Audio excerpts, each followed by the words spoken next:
Ready to beam up, Jim? Energizing.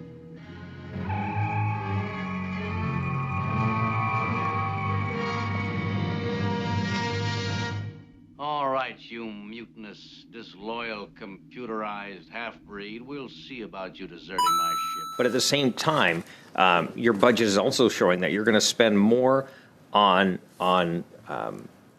going after licensed firearm owners than you are spending on Operation Reassurance as a NATO operation. Let the record confirm that you still don't know how to say my last name, but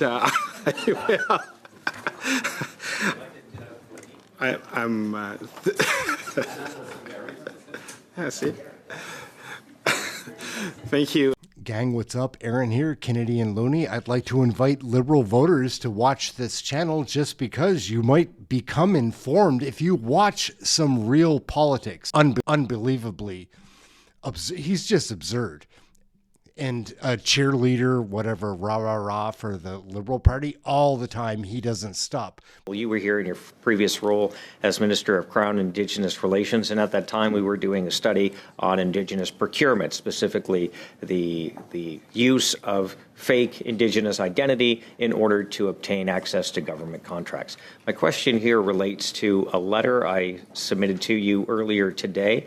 It's signed by you on December 13th, 2024.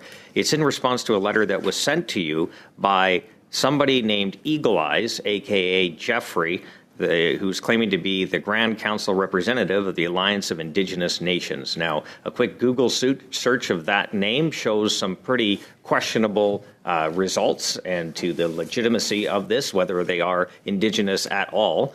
And unfortunately, there is a band that just popped up recently called the Kawartha Lakes First Nation that is claiming Indigenous status, that is claiming 15,000 square kilometers of bands within the Williams Treaty area. Scugog, the Chippewas of Georgina, Rama, Alderville, Hiawatha, Curve Lake, just to name a few. Now, Minister, the so-called chief of this organization is claiming that this letter confirms that you signed off that they are legitimate. Is that true? It's not true. Look, the recognition of indigeneity is a complex process. There's modern treaties that recognize certain groups as Indigenous based on the modern treaties that have been signed. There's treaties, historical, treaties that again recognize specific groups. There's also in the modern context. It is within the context of the Indian Act. So if this particular community does not belong to the Indian Act band, and this does not, then the process of recognition is an onerous process through what's called Section 35 recognition.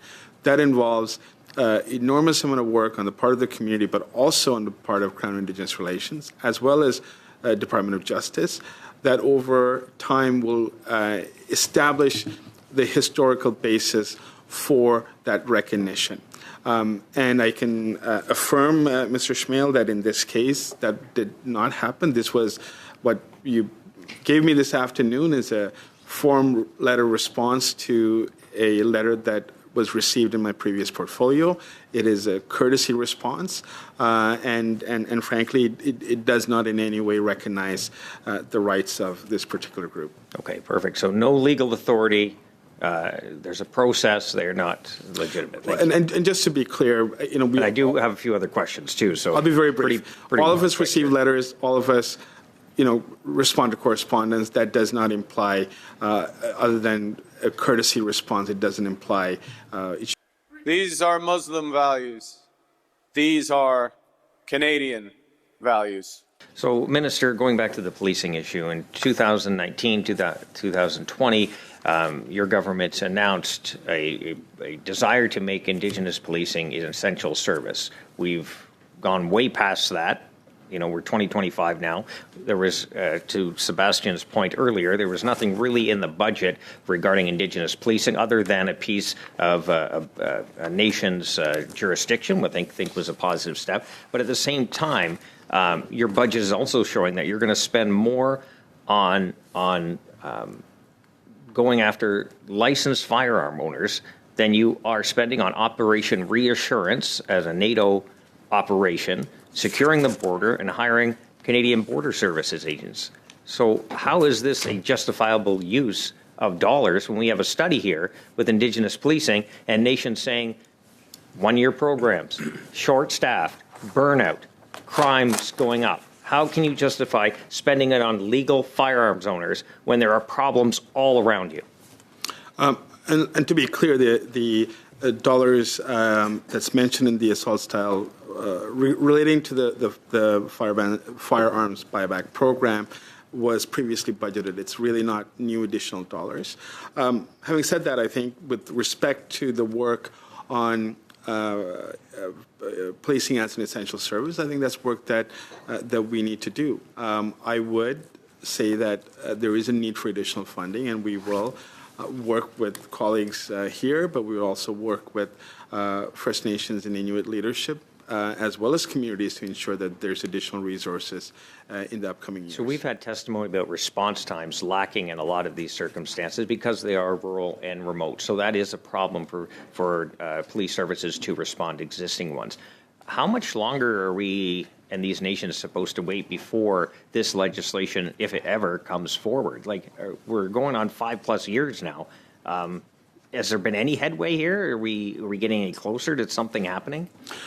My approach is slightly different, Mr. Schmale. So, I came into this portfolio in the last 5 months, and one of the realizations that I have on this is that we need to get the funding before the legislation comes in. There's a fair bit of work to do. I know there's been co-development of legislation, but I think given the current economic context, what we want to do is, first of all, ensure that we have funding. Secondly, with the national chief, I have. Well, I think a good place to get funding is the firearms program. That's time. You're going after the wrong That's time. people. We're over time. Next, we have Billy for 5 minutes, please. Thank you, Chair. Thank you, Mr. Earlier, my colleague, Mr. Schmale, was mentioning a similar question in that asking for a timeline for the commitment to the legislation to being essential. And you finished off by saying also that the economic challenges are a factor in that. Is that correct? I mean, you heard what I said, and there are obviously some difficulties right now on the fiscal frame. But I think what's important, and what the Prime Minister has reiterated, is with respect to the critical files around reconciliation.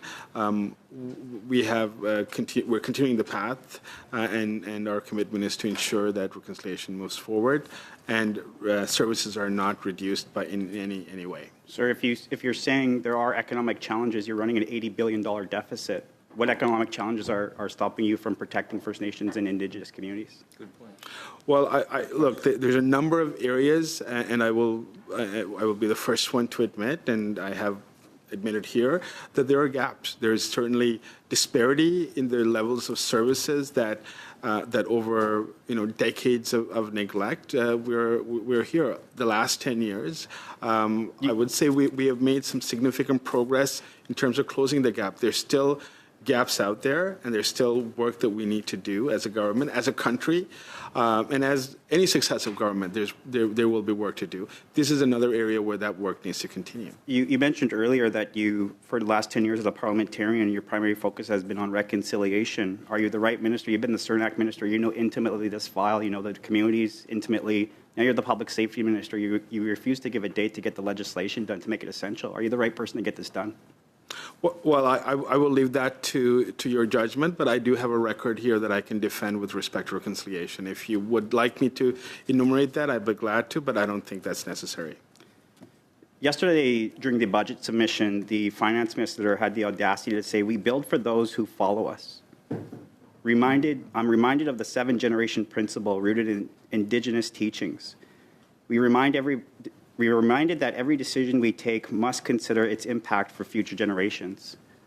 While these communities are in crisis, and they have been in crises for decades, you refuse to go to essential and keep these communities in crisis by going year to year with this programming. How can they get out of crises? How can you say that they're for 7 generations when you refuse to keep them in crisis with these 1-year programs and not declaring it essential? Good point. Mr. Morin, I would not be the person certainly to tell you, because I think your lived experience and your leadership speaks for itself. What I can say is that over several generations, there's been a number of policies that have deeply and adversely impacted Indigenous people, particularly First Nations people, particularly with respect to the Indian Act. How many more generations is it going to take? Look, I wish I can answer that question. I wish I can say it's going to be in the next 10 years. What I can say is we've taken meaningful steps that, over the last decade, we have changed the trajectory on where we were going, including on child welfare, including on the recognition of the UN Declaration on the Rights of Indigenous People, on the Truth and Reconciliation Commission calls to action, which the 10th anniversary is coming up, the missing and murdered Indigenous women, girls, and Two-Spirit calls to justice.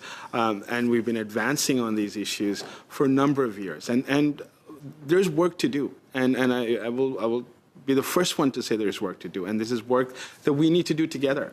And in a manner that actually advances reconciliation, in a manner that doesn't politicize this issue. And I would love to work across the aisle with you and many other colleagues I've been able to work with in the past. And I'll invite you to continue this conversation, because I recognize the frustration that you have. And it's the same level of frustration that I've heard in probably 60, 70 communities that I've been across in the last year or so. And it is work that One more question, sir, while I still have the time. You cite the investment of the 1,000 police officers for RCMP. We've heard this scathing report of the Auditor General on the failures of your government and the RCMP. How come First Nations Indigenous policing were left out of that? How come there's no Métis also references in the budget to keeping those communities safe? Good point. The RCMP is a federal. There's a distinction in terms of the RCMP. The role is they offer contract policing in so many provinces, including yours, and Manitoba, Saskatchewan, a range of provinces have what we call contract policing, and that is we have a contract until 2032. And we certainly have a desire, and the RCMP has a desire to continue that service to those constituents, to those citizens. The investments that are going in is going towards federal policing, which has to do with the border, about enforcement on anti-terrorism legislation, on First Nations community borders. That's time, please. Thank you. I have a little bit of time, so brief discussion with the parties. We're going to do a 2-minute rapid round. Respect the 2 minutes, please. I'm going to be firm with it. So Conservatives first. Thank you, Chair. The Auditor General, Minister, and Indigenous police chiefs are very concerned about short-term funding under the First Nations and Inuit policing program. You have mentioned that we're waiting 5+ years for this. Yet, under this budget, your government is spending more on the war on licensed firearms owners than you are on Operation Reassurance, a NATO mission, securing the border by hiring Canadian Border Service officers. How can you run an $80 billion deficit and have a program that costs more than a NATO mission and say we're going to be safer in Canada? So, Mr. Schmale, I don't, I can go into the reasons for the assault-style firearms program, but I can also say that the funding that you reference. Are we able to define an assault? Have we landed on a definition of assault rifle? There are 2,500 assault-style firearms that are part of the prohibition. That are there's 3 different orders in council. Hunting rifles and shotguns. Well, there's 2,500 firearms, and maybe Mr. Larkin, if you want no, Minister, weigh before in. you go, so if you have a restricted firearms license, your name is run under the policing database every single day. It's basically being on parole every single day. These are law-abiding people, okay, you are going to go and confiscate some of their firearms that they legally purchased after obtaining training and a license. We have a NATO mission that is getting less money than this confiscation program. That isn't going to make anyone any safer. How can you justify that? Just for the record, the program you're referencing was previously budgeted, and those You're dollars still spending the money, and we're $80 billion in the hole. Should we not see a result? Well, those A dollars result would be making Canada safer, or fixing the Indigenous policing program that we've just talked about many times over again. That is getting basically no attention. We could do all three, Mr. Schmale. Well, how Thank about you. we That's stop time. going after That's time. firearms owners That's time. that are licensed? That's time.